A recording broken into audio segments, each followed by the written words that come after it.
paz, queridos. Pastor Iracia Subiano. Vamos orar, irmãos. Vamos orar ao Senhor, debaixo desse Espírito. Acho que não podia ser de outro jeito. A gente começa orando por duas famílias, que eu acredito nisso. Eu acredito nisso. Tem esperança, sim. Pai, nós te damos graças no nosso coração por essa atmosfera que está gerada nesse lugar. Isso não diz respeito a nós, diz respeito ao Senhor e o que o Senhor está fazendo. Nós te glorificamos, Senhor, e te apresentamos a vida de cada homem, cada mulher que está nesse lugar. Eu oro, Senhor, por tudo que ficou na casa deles, o ministério, igreja, filhos, genros, noras, netos, casa, pertences.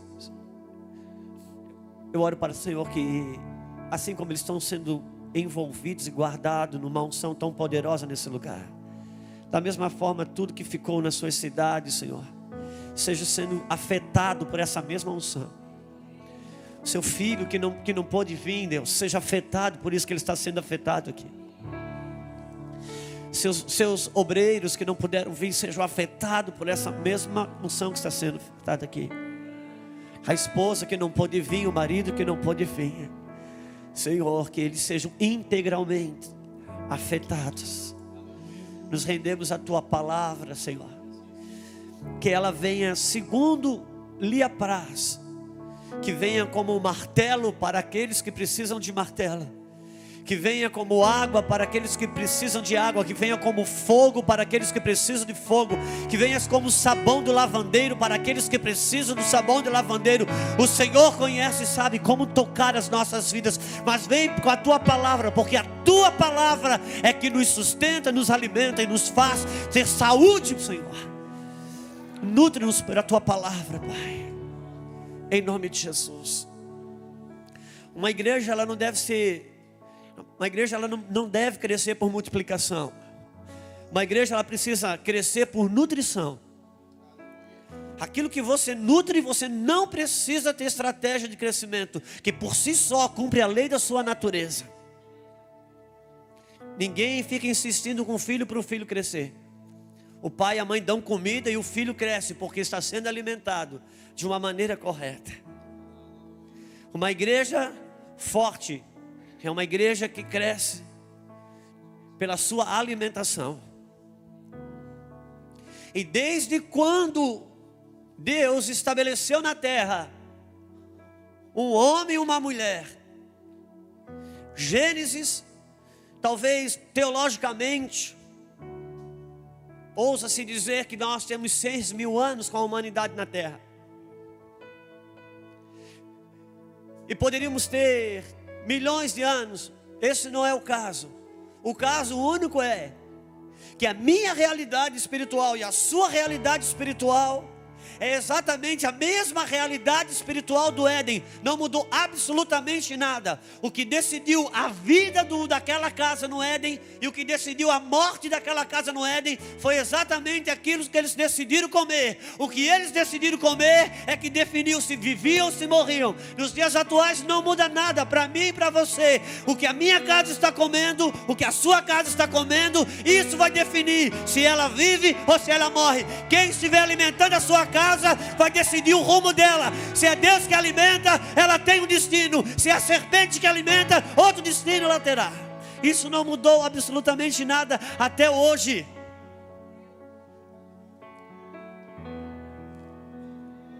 Por isso que o primeiro discipulado que Israel sofreu quando saiu do Egito, foi que Deus mudou o cardápio de Israel, dizendo: você saiu do Egito, você saiu por fora, tem que sair por dentro também. Sua comida agora é outra. Você não se alimenta mais do Egito. A sua comida é uma comida celestial. E hoje assim ainda o é. Aquele que verdadeiramente saiu do Egito, sua comida não é mais do Egito, sua comida é do céu. E quando o povo de Israel se definiu no seu paladar, na sua dieta alimentar, que não ia mais comer do Egito. Então Satanás criou uma nova estratégia, os levou para a Babilônia. E a Babilônia, a situação fica um pouco mais diferente, mais difícil. Por quê? Porque espiritualmente falando, Egito é uma coisa e Babilônia é outra. O Egito fala do homem sem Deus, o homem sem salvação. Babilônia fala do homem de Deus, a mulher de Deus, fora da terra da promessa. Então, por um tempo Israel conseguiu se definir e não comer mais do Egito, mas agora foi para a Babilônia. A comida do Egito fala das coisas que te põem no inferno. A comida da Babilônia não te põe no inferno, te tira da terra da promessa. Por isso que o homem que pode mudar toda a realidade na Babilônia foi o homem que, chegando lá, disse: por favor, só tenho uma exigência, já que eu fui selecionado para fazer parte de um grupo nobre, carregado de privilégios, só um eu peço. E qual é? Eu não quero comer na mesa do rei e nem beber da mesa do rei. Eu tenho uma comida que já é origem típica da minha terra.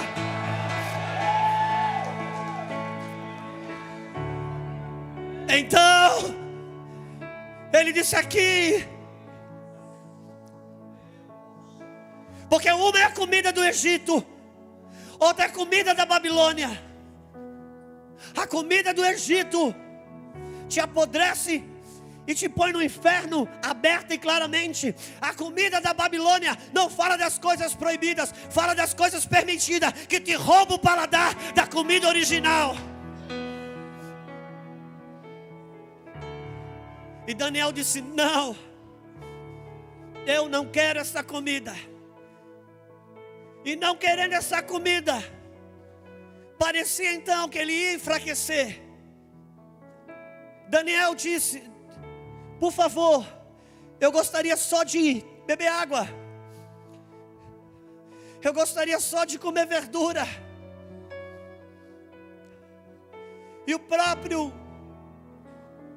homem que selecionava esse grupo disse: vai ficar difícil para você, vai passar uns dias e você vai ficar enfraquecido, seu rosto vai ficar abatido, você não vai conseguir vingar assim, você vai perder membros, não vai dar conta de pagar o aluguel, isso não dá lucro, você vai ficar franzino.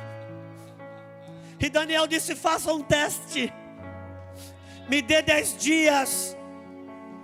E aquele homem disse: ok, por 10 dias não me compromete. Passando 10 dias, ele vem fazer a vistoria. E quando olha para Daniel e os seus 3 discípulos, diz: quem é esses caras tão forte, tão robusto e tão bonito? Qual é o segredo deles? O segredo é o cardápio de não beber o vinho da Babilônia e não comer a comida da mesa do rei da Babilônia. Então, esses homens, eu fico imaginando a hora que serviu aqueles manjares, a hora que serviam na mesa do rei da Babilônia. A Babilônia era potência sem igual. Imagina a mesa do rei da Babilônia, todo mundo se esbaldando, aquele banquete gospel maravilhoso, e Daniel bebendo água e comendo uma folha de alface medíocre. Mas um dia vem a fornalha de fogo, um dia vem a cova dos leões. E aí, quando o leão olha para Daniel, o leão come carne, cheira Daniel, mas Daniel não cheira carne, porque Daniel tem outro alimento que o alimenta.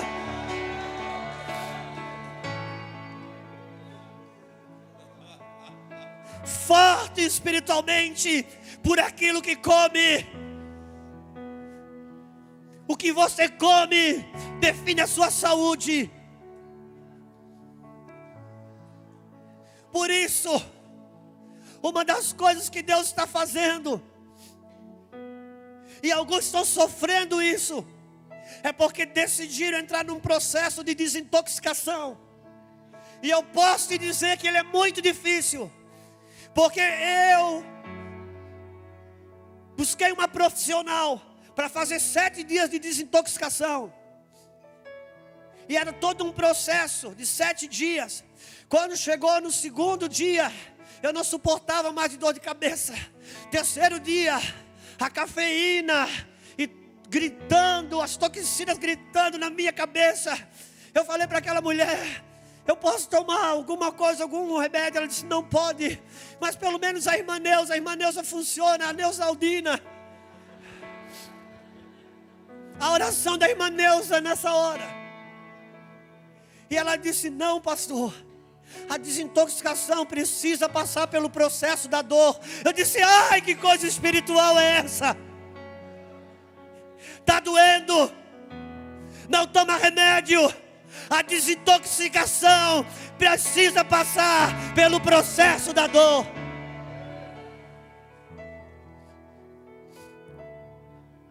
A igreja vive ou morre daquilo que ela decide comer.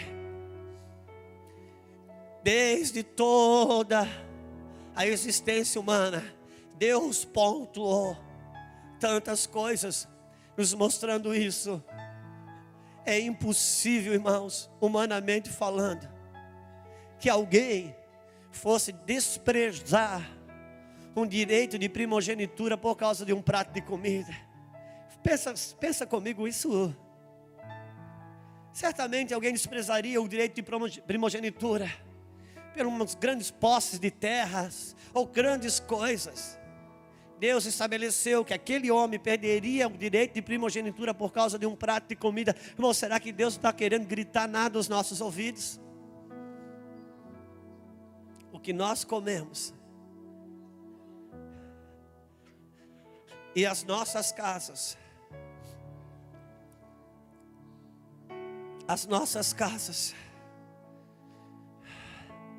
filhos de propósito, como nós bem sabemos, o que Deus falou para o pai de Sansão, que o pai pergunta: como será o modo de viver desse menino? Já que ele é um menino de propósito, tem uma maneira especial de educá-lo e tratá-lo. E Deus fala: o segredo desse menino cumprir ser um garoto de propósito não está na maneira dele viver, mas está naquilo que a mãe vai comer ou se abster. Por isso diz: a mãe não poderá comer isso, a mãe não poderá beber aquilo, porque o que um pai e uma mãe come decide se vão ter filhos ou não de propósito. E eis que a notícia triste é que Moloque, ele não morreu. Ele só tecnologizou, se é que é assim que fala. Me ajuda? Isso. Ou então, eu vou dizer que Moloque não morreu, só tornou a sua churrasqueira numa churrasqueira tecnológica.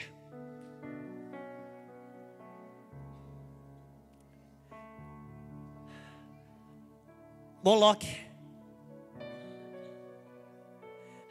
o seu altar era exatamente como uma churrasqueira de hoje. Ele tinha uma boca quadrada na frente, ele era uma cabeça, sua boca aberta como uma churrasqueira. Os homens vinham ali, acendiam aquela churrasqueira, entregavam seus filhos a Moloque. Essa churrasqueira continua aberta dentro de muitos lares, cujos filhos estão sendo entregues a Moloque ainda. E Deus disse: nunca me passou pela cabeça.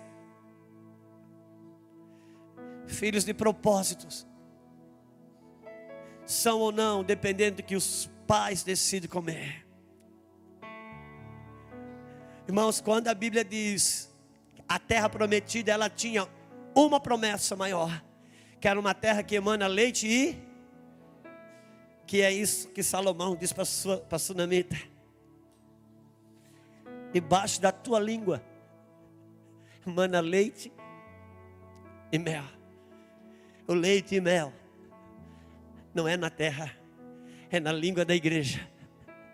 O que a igreja dá de comer decide se vamos ter filhos de propósito ou não. Eu queria pedir que você, se pudesse, abrir a sua Bíblia em 1 Samuel. Meu Deus. 1 Samuel. Eu acho que é 1 Samuel, só vou conferir rapidamente.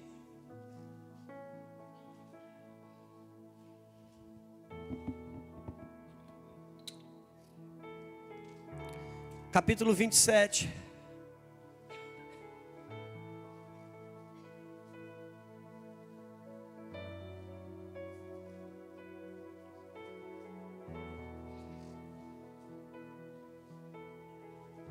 Versículo 7. Vai dizer assim: e foi o número dos dias que Davi habitou na terra dos filisteus, 1 ano e 4 meses. Então subia Davi com os seus homens e deram sobre os Gesuritas e os Gerzitas e os Amalequitas, porque antigamente eram esses os moradores da terra, desde como quem vai para o sul, até a terra do Egito. E Davi feria aquela terra e não dava vida nem ao homem nem à mulher. E tomava ovelhas e vacas e jumentos e camelos e vestidos, e voltava e vinha a Ax. Ax era um rei dos filisteus. Versículo 10. E dizendo a Ax: sobre onde desce hoje? Davi dizia: sobre o sul de Judá, sobre o sul dos Jerameleus, que é sobre o sul dos Queneus. E Davi não dava vida nem a homem nem a mulher para trazê-los a Gate, dizendo: para que porventura não nos denuncie, dizendo assim Davi fazia. Este era o seu costume por todos os dias que habitou na terra dos filisteus. E Ax confiava em Davi, dizendo: fez ele por certo aborrecível para com seu povo em Israel, pelo que me será por servo para sempre. Capítulo 30.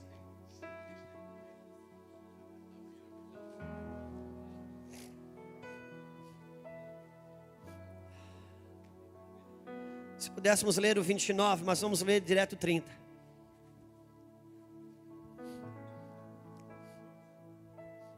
Sucedeu, pois, que chegando Davi e os seus homens ao terceiro dia a Ziclag, já os amalequitas com ímpeto tinham dado sobre o sul, sobre Ziclag, e tinha ferido Ziclag, e a tinham posto fogo. E levaram cativas as mulheres que estavam nela, porém a ninguém mataram, nem pequenos nem grandes, tão somente os levaram consigo. E foram pelo seu caminho.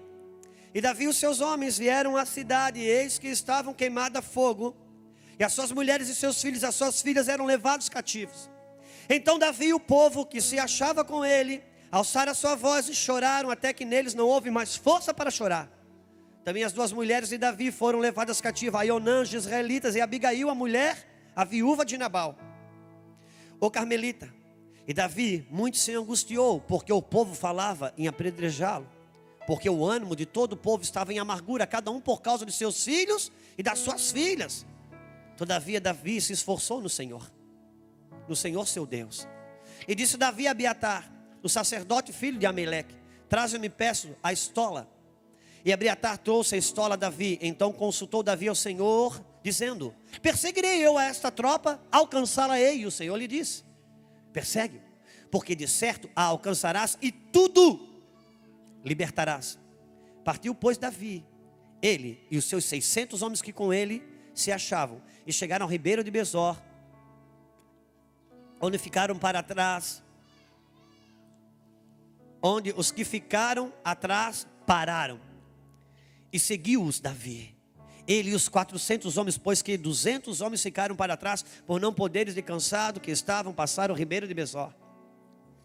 E acharam no campo um homem egípcio e trouxeram a Davi, deram-lhe comer pão E deram-lhe beber água, e deram-lhe também um pedaço de massa e figos secos, e 2 cachos de passas, e comeu, e voltou-lhe o seu espírito, porque havia 3 dias e 3 noites, 3 dias e 3 noites, 3 dias e 3 noites, que não tinha comido pão nem bebido água.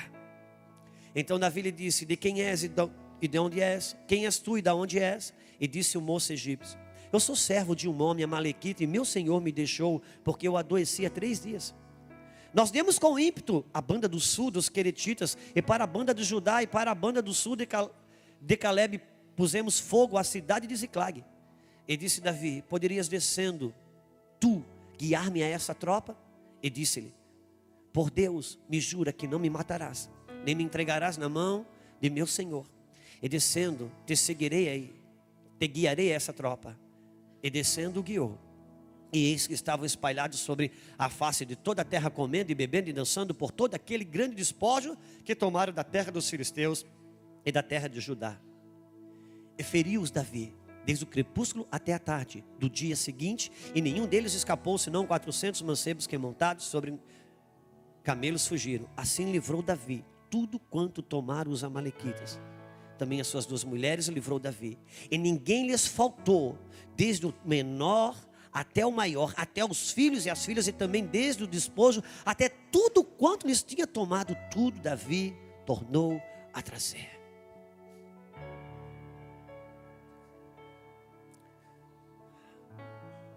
Eu quero expressar um pouquinho do nosso coração pastoral, que geme e chora junto, cada um no seu encargo. E nós temos a pessoa de Davi aqui, a trajetória dele, o seu começo de vida ministerial, fantástico e bombástico, quando ele vence Golias,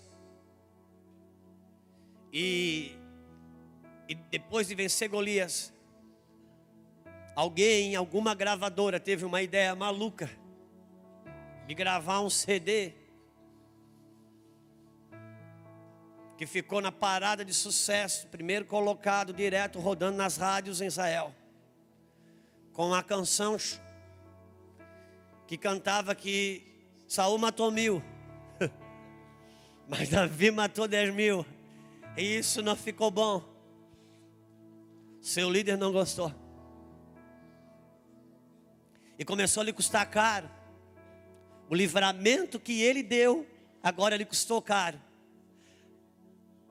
E agora ele começa a viver um processo de rejeição, de expulsação, trazendo um carimbo de rebeldia, trazendo um carimbo de alguém mau, e tudo que ele queria era servir a Deus. E agora as pessoas que ele amava eram as pessoas que não queriam que ele estivesse junto. Em alguns casos o cidadão fica até leproso. Os irmãos encontram no supermercado, nem cumprimento. E ele vem nesse processo fugindo de Saul. E ele pensa uma coisa: só tem um jeito de eu escapar de Saul. Se eu for me esconder no meio dos filisteus, porque Saul morre de medo dos filisteus. Então ele vai para a caverna de Adulão, uma cidade, um lugar onde os filisteus tinham domínio.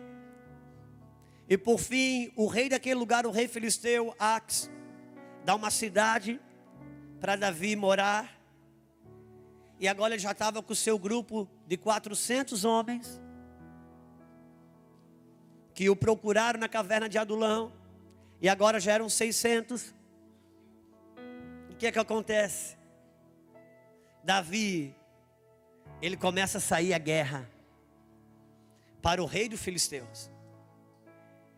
E Davi se reencontra com o sucesso ministerial. Ele começa a vencer todas as guerras que Davi lutava. Davi ganhava. Todas as frentes de batalha que ele saía, ele voltava vencedor absoluto. Até que chega um dia que os filisteus emparelham as suas tropas para guerrear contra Israel. Cada rei veio com seu pilotão. E quando o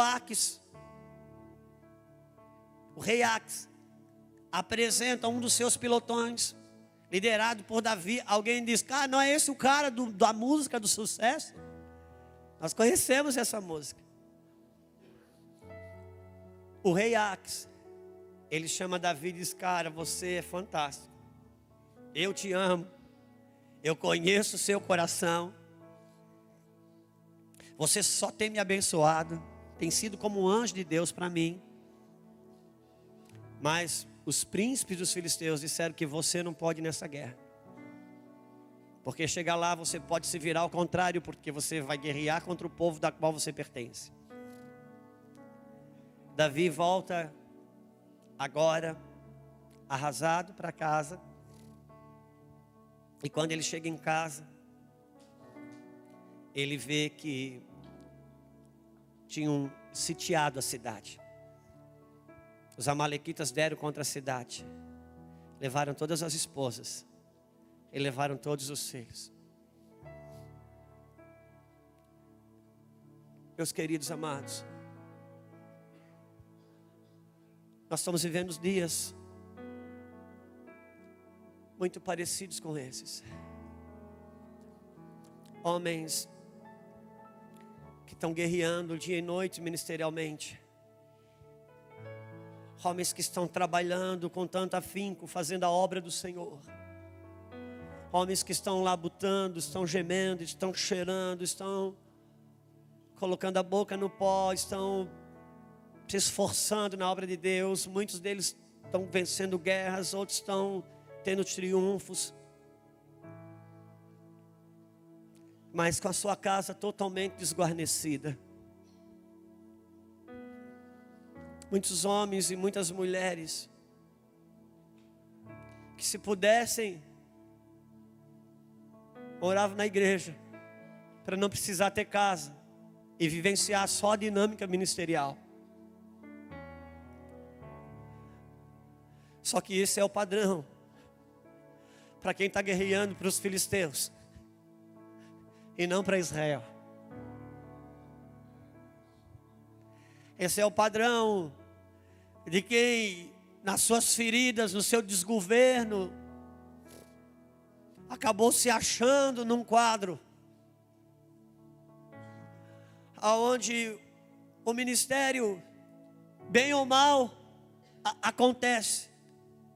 Só que as suas casas estão se perdendo. Seus matrimônios estão quebrados. Pastores tão preciosos, homens tão preciosos, mulheres tão preciosas, que sobem no púlpito para pregos sobre família, aconselham matrimônios na sala pastoral ministerial, mas voltam para casa. Alguns nem junto não dormem, muitas vezes. Não seja assim em nosso meio, porque isso não é a obra de Deus.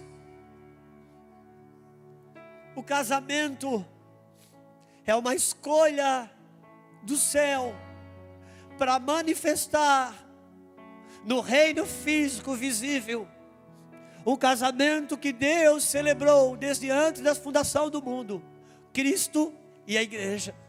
O casamento, ele é em sua comissão uma expressão, ou deveria ser uma expressão sobre Cristo e a igreja. Cada homem, cada mulher que casa, ele tem um convite da eternidade para, na sua vida marital, se transformar um evangelismo a respeito de um casamento que Deus quer revelar à humanidade, Cristo e a igreja. Agora, se o casamento é uma expressão de Cristo e a igreja. E o casamento do pastor está quebrado. O que esperar de Cristo e aquela igreja?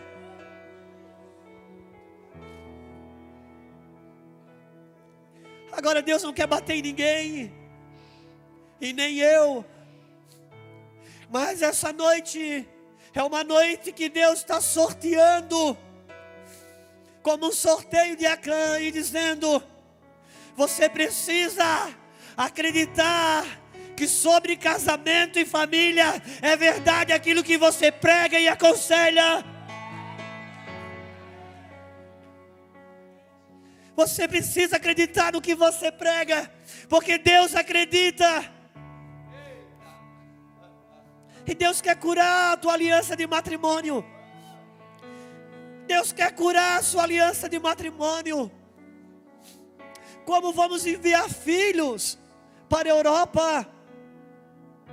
Ei, eu conto com homens como o Rafael, o Leandro, que tem filhos pequenininhos, porque é uma geração a ser investida, meus queridos.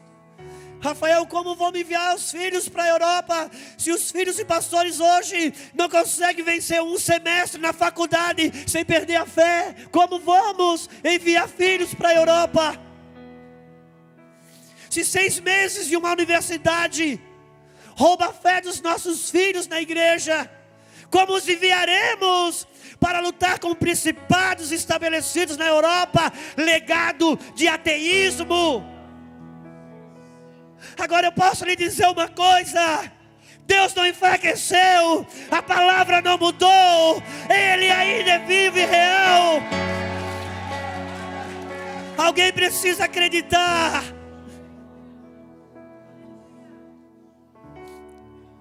Fala-se muito em restaurar a casa de Davi.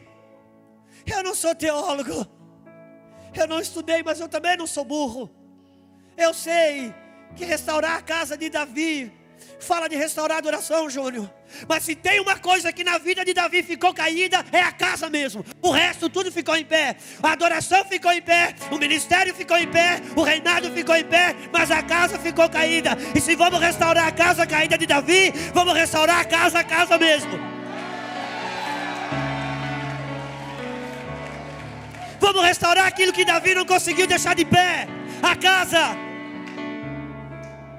a nossa casa, uma expressão do céu, uma casa que debaixo do teto, ali é na terra como é no céu, uma expressão da cultura celestial.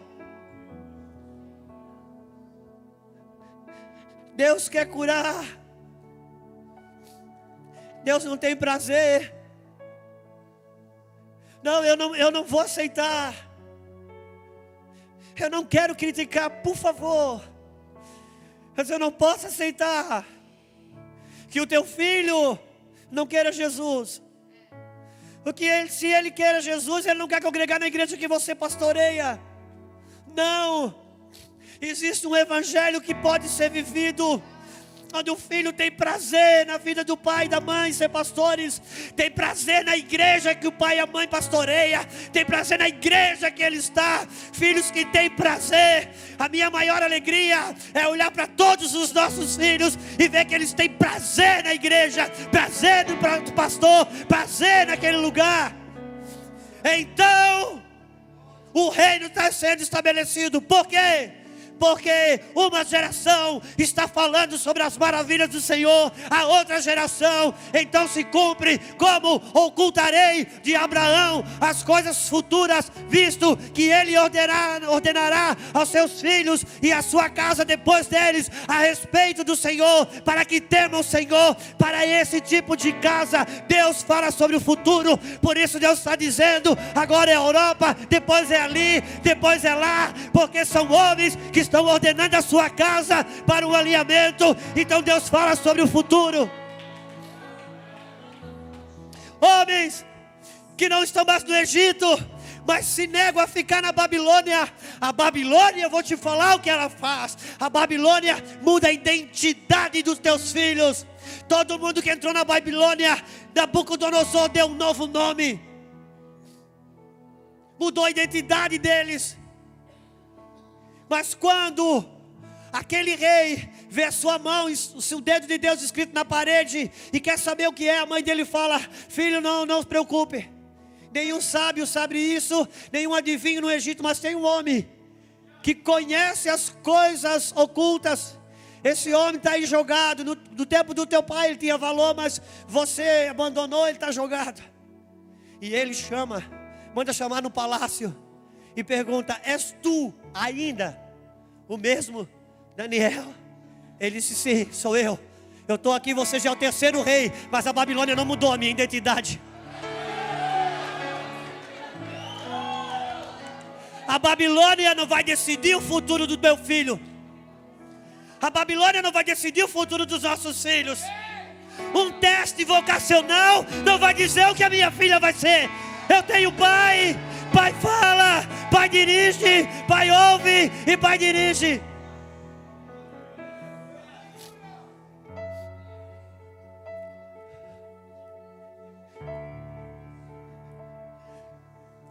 Sabe qual é a nossa maneira? Eu quero ajudar você a crescer no seu ministério. Eu quero ajudar você a crescer no ministério. Eu quero ajudar a sua casa. Pode me convidar para uma conferência de família e casamento, eu vou lá. Mas esse não é o meu prazer. Cada vez que um casal de pastores me convida para uma conferência, eu vou. Mas eu estou dentro da casa dele hospedado. E ele está com os olhos na conferência, mas eu estou com os olhos no casamento dele. Aquele dia, se eu pudesse não pregar algumas vezes, ficar à noite com eles e dizendo: vocês vão perder a casa de vocês se continuar assim. Deus não quer que você perca a sua casa. Deus não quer que você perca os seus filhos. Esse não é o padrão. Davi estava guerreando. Davi voltava vencedor. Ele tinha história para contar. Estamos com tantos membros, mudamos de galpão, óleo novo, o som, isso, aquilo. Mas a sua casa, irmão, os amalequitas houveram tomado. Nós temos medidores na igreja. Nós temos elementos medidores na igreja. O pastor sabe falar quantos membros tem. Ele tem medidor para saber quantos membros tem. Ele tem medidor para saber, nos últimos tempos, quantos batizaram, quantos aceitaram Jesus, quanto entrou de dízimo, quanto entrou de oferta. Eu quero saber se tem medidor para medir a saúde da família, das igrejas. Quantos se divorciaram no último ano na sua igreja? Quantos estão com seus matrimônios quebrados? Então Davi, ele voltava vitorioso. Mas quando ele chega em casa, o seu casamento, ele pode ser restaurado. Irmãos, existe um casamento que Deus estabeleceu, que é tão maravilhoso de ser vivido. Pastor, mas não é fácil. Cara, nada que é fácil é maravilhoso, pode ter certeza.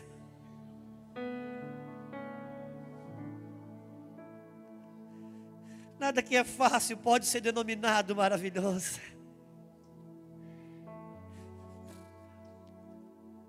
Existe uma matriz celestial para o casamento. Nós não podemos viver o casamento que é do céu de uma maneira que é com a terra. As coisas que o céu criou, só o céu pode ensinar. Eu posso estudar o corpo de um homem. Se você quiser estudar o corpo de um homem, você pode. E você pode aprender na faculdade. A ciência vai te ensinar. Você pode estudar a anatomia de um corpo humano. Isso a terra pode te ensinar. Porque o que a terra criou, A terra pode ensinar. O homem foi feito da terra, o corpo foi feito da terra. Então o corpo do Walter pode ser estudado. Cara, mas o Walter, que Deus soprou dentro do seu corpo, com todo respeito à psicologia. Ah, meu Deus, isso a terra não pode ensinar, cara. Isso só o céu pode criar. Porque o que o céu criou, só o céu pode ensinar, só por ele pode explicar.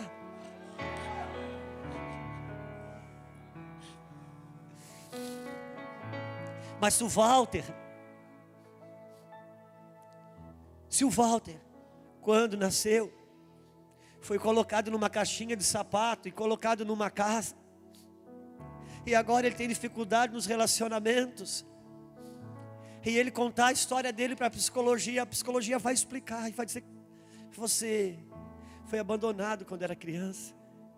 Por isso hoje você tem o medo do abandono, por isso que você se torna possessivo nos seus relacionamentos. E quanto mais você se torna possessivo, mais você perde as pessoas, mais você faz força para não perder. É um ciclo, porque você tem o medo do abandono, perder quem você ama, e você foi desligado, você foi abandonado, isso está na sua alma. E isso é um diagnóstico maravilhoso, mas não liberta. Agora, se ele perguntar para a verdade de Deus, a verdade de Deus vai dizer: ainda que uma mãe que amamente o seu filho no peito, e isso liberta, isso não informa um diagnóstico, isso libera a cura.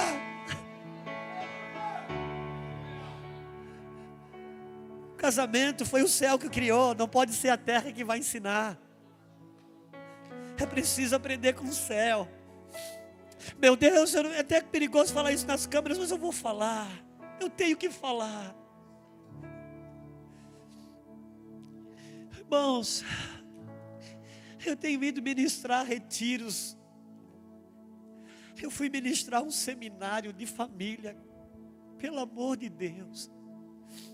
Tinha mais de 10 igrejas envolvidas, mais de 15 casais de pastores.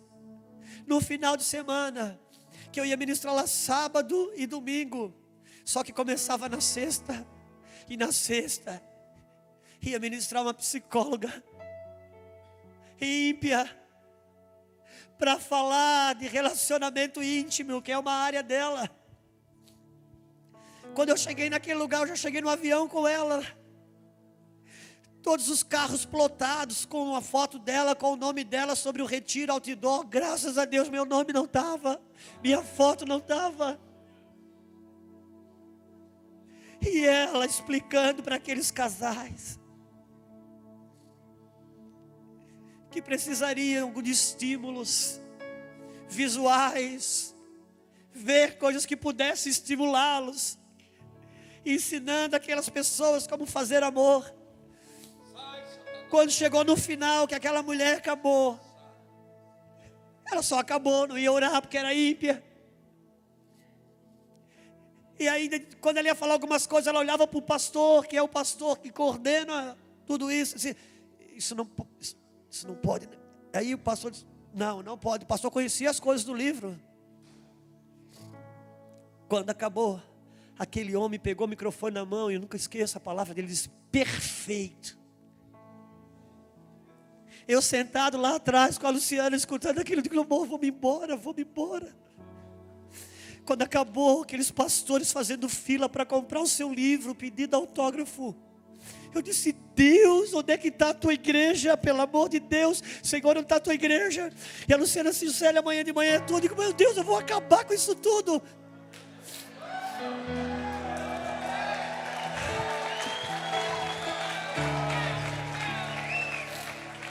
Chegou de manhã, obviamente que eu tinha que respeitar aquelas pessoas, irmãos, é a escola deles, é a escola. E eu disse: ontem vocês aprenderam o que a psicologia fala sobre fazer amor, mas hoje eu quero ensinar o que a Bíblia diz sobre fazer amor.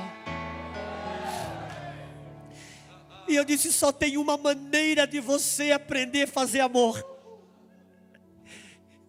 só tem uma maneira de você aprender a fazer amor, com a pessoa do amor. Ele é amor, só Ele pode ensinar a fazer amor.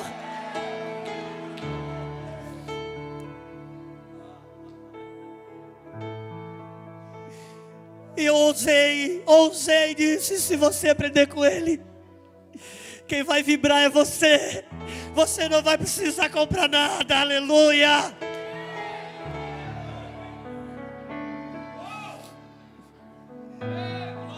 Já fui em outros retiros de chegar no quarto, sábado à noite, depois de ministrar, ver uma cesta em cima da cama, meus amados. E eu, que mimo, que presente, um coraçãozinho, um chocolatinho. E depois fiquei sabendo que todos os casais receberam aquilo. Dentro daquela cesta tinha 8 produtos de sex shop, cara. Não, mas assim, não era só 8 produtos, não, cara. Coisas que nem o diabo acredita que a igreja pode fazer. Eu disse: Deus, onde é que nós vamos parar? Precisamos rever nossos conceitos sobre religiosidade. Deus, onde é que nós vamos parar? Não. Se Davi deixou alguma coisa caída, foi a casa mesmo, irmãos. Se é que vamos restaurar a casa caída de Davi, vamos restaurar o que realmente ficou caído. A casa. E agora, Davi fala: Deus, e agora? E Davi pegou aqueles 400 homens endividados e tudo ruim que você sabe. E pega aqueles homens, transforma eles num grande exército. E agora, na primeira bronca que deu errada, todo mundo queria matar Davi. Cara, você perde a casa pelo ministério. Amanhã o ministério te gospe fora.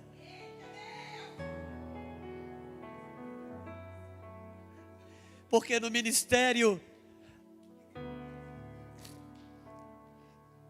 trabalhando para os filisteus, irmãos, quando você para de dar resultado, não, por favor, eu quero a sua casa, eu quero o seu casamento. Os seus filhos são como flechas na mão do arqueiro. Os seus filhos são como flechas na mão do arqueiro. E Deus diz: e agora? Davi fala: e agora? E Deus fala assim: Davi, agora, cara, volta, puxa uma estola sacerdotal. Antes de ser um ministro do evangelho, você é um sacerdote. Pega a estola sacerdotal. Todo homem, quando casa, recebe de Deus 2 unções. Ele pode usar ou não usar. Ele pode ignorar, mas ele recebe 2 unções como marido. Uma de sacerdote e outra de profeta. Como sacerdote, ele vai dizer: Deus, olha aqui minha família. Como profeta, ele diz: família, olha aqui o meu Deus. Homens, a igreja, está faltando alguns homens, irmãos, com uma insígnia, com uma patente do reino, com um estandarte na mão. E agora ele põe a sola sacerdotal e disse: agora, e Deus diz: agora, você vai corrigir as suas prioridades. Agora você vai buscar a sua família. E o mais lindo, que Deus diz agora, que você alinhou o coração, corrigiu as prioridades. Eu tenho uma notícia para você, Davi. Os amalequitas levaram, você vai recuperar, e não vai ter uma sequela. Já usou droga, talvez já tenha se prostituído, mas de tudo isso não vai ficar uma sequela. Você vai botar a mão e você vai recuperar toda a sua casa, toda a sua família. Toda a sua família vai ser recuperada. E agora Davi sai. E na metade do caminho, Davi encontra um homem caído, um egípcio. Você sabe o que é um egípcio? O egípcio é a alma sem Deus. Ele para, e aquele cara, Davi, dá comida para ele, dá água, restaura ele.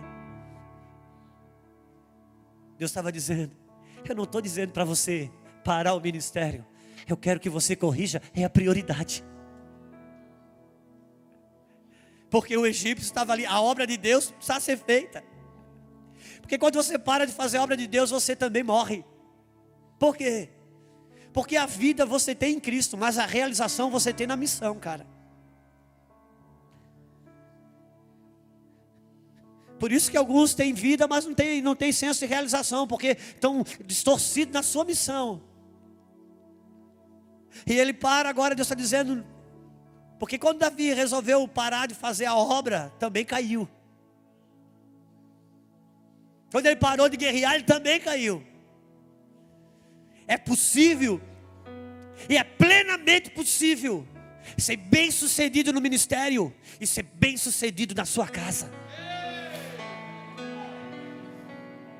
Irmãos, se nós vamos ser, como disse o pastor Jackson, um exemplo, porque o modelo é Cristo. Só que nós precisamos entender uma coisa: qualquer homem ou mulher didática, quando quer explicar, deixar claro a respeito do modelo, precisa usar exemplo.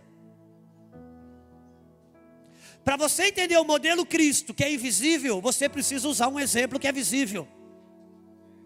Então nós precisamos de exemplos que possam explicar o modelo original. Referências. Irmão, o que é uma referência? Por favor. O que é uma referência? Se você está escrevendo, anote isso aí. Referência é um ponto que eu olho para me certificar de que eu não estou perdido. Referência é um lugar que eu olho para me certificar que eu estou no caminho certo.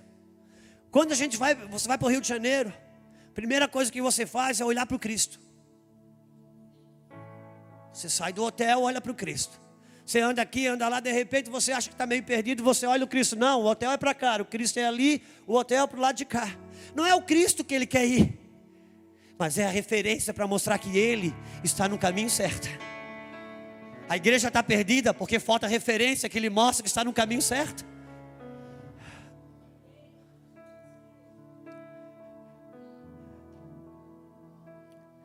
Eu não quero, de forma alguma, atingir pessoas no seu problema, na sua dificuldade. Irmãos, a gente sofre dificuldades. Eu não quero, em detrimento de ter um bom casamento, acabar com quem não tem, ou coisa desse tipo. Pelo amor de Deus, não. Eu fui chamado para sarar. Mas eu não posso imaginar, irmãos. Por favor, gente, por favor, eu não posso imaginar. Eu não posso imaginar um homem 10 anos, irmãos, 10 anos, num púlpito, no mesmo lugar, com o mesmo povo, de mão dadas com a mesma mulher, e em menos de um ano, está no mesmo púlpito, com o mesmo povo, no mesmo lugar, com outra mulher do lado. Meu Deus, gente, isso não é igreja, cara. Isso não é igreja, isso não é igreja. Isso não é igreja, isso não é. Os nossos filhos não podem. Nossos filhos não podem crescer olhando para isso. E a agenda não para, e nada para, e tudo funciona. Meu Deus, onde é que nós estamos? Juscelio, mas cadê a misericórdia? Cara, fica com a tua misericórdia que eu vou ficar com a Bíblia. Eu não estou falando de falta de misericórdia, não estou falando disso não, meu amado. Irmão, um cara que congrega no mesmo e não tiver misericórdia, ele já morre ele mesmo. Porque nós somos resultado de uma misericórdia. Mas Deus, irmãos, nos aceita como nós somos. mas o seu amor se nega a nos deixar como nós estamos. Tem acontecido coisas, mas eu não quero sair dessas quatro paredes. Eu não quero me prolongar, porque eu não tenho muita coisa para dizer. Eu tenho mais lágrimas para chorar sobre esse assunto. O Senhor, que está nesse lugar, quer curar o seu matrimônio, quer curar a sua casa. O seu filho é o meu filho. Se o seu filho, irmãos, está desviado, o nosso filho está desviado.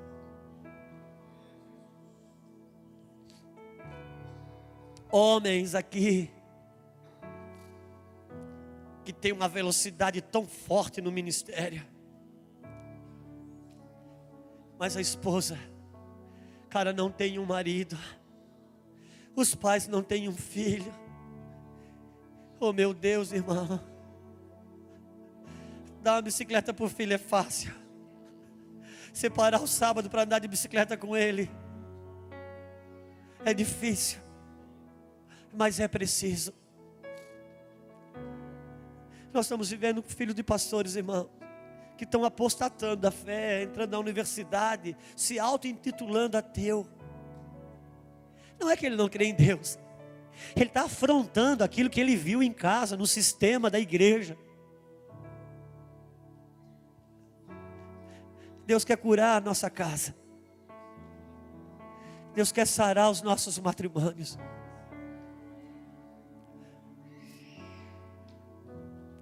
Tem cônjuges.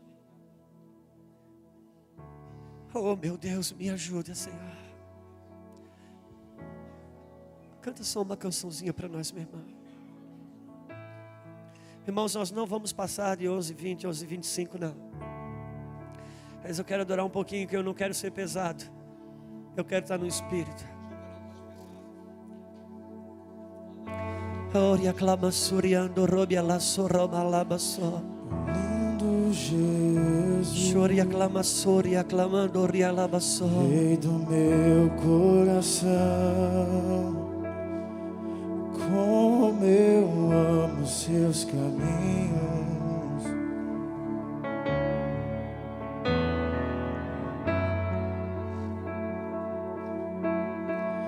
Lindo Jesus, estrela da manhã, eu cantarei a ti. O que posso te dar por tudo que tu és? Você me libertou e me curou. O que posso te dar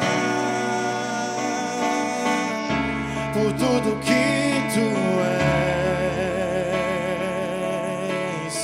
Você me libertou e me curou. Tu és bom em todo tempo, és bom. Justiça está em ti. Teu amor é pra sempre.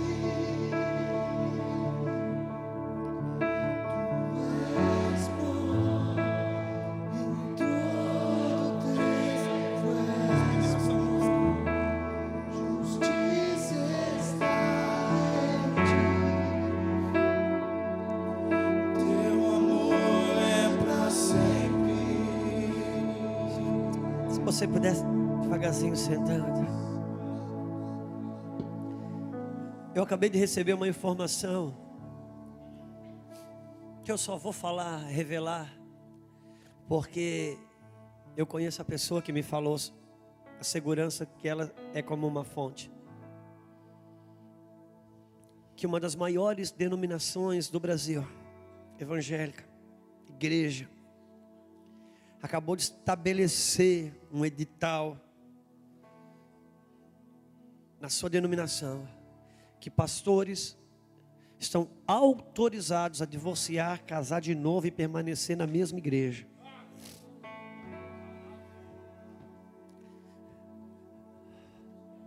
Irmãos, são dias difíceis. São dias muito difíceis. São pessoas que com o microfone na mão são eloquentes.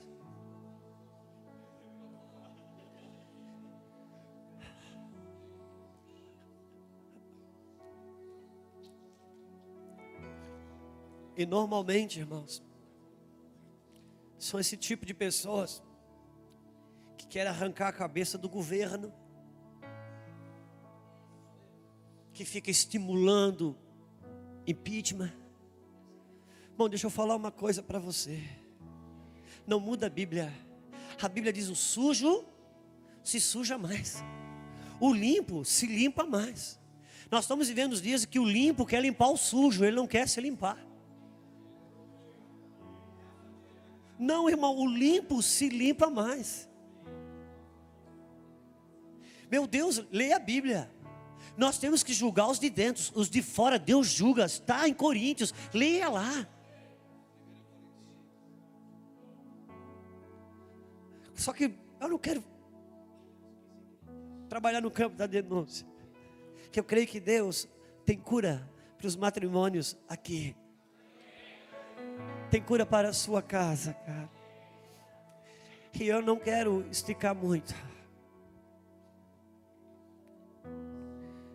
Nós vamos orar.